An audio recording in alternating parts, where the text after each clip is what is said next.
Kumekucha. God have mercy upon us. Mtume, kumekatazwa. Unasikia? Ndio habari yako.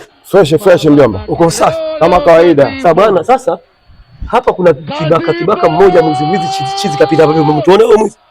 Huyu sijamuona kupita huko. Sijamuona kupita kabisa. Kuna kaka mmoja hivi nywele zake zimechachamaa kidogo. Sijui. Kweli? Simjui huyo. Ngoja. Ufanyeni?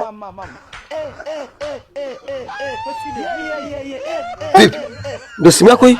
Hii ndio simu yangu. Kweli? Ndio. Kwa hiyo ndio mwizi wako, si ndio? Mwizi wa nini? Ndio mwizi wangu huyu. Mimi sijaiba simu mjomba. Mimi bwana kweli bwana, hapa tu niwaambieni kitu kimoja. Sikiliza bro. Hii simu bwana, kuna yule jamaa chizi hapa ndio mwana amepita, mimi alinigea hii simu. Sasa mbona umesema hujaona mtu? Sikiliza. Wewe ushaga kwenye mingo tayari. Twende kituone. Aina hii ya vijana. Bora unataka kusema baba. Aseme nini sasa? Yes,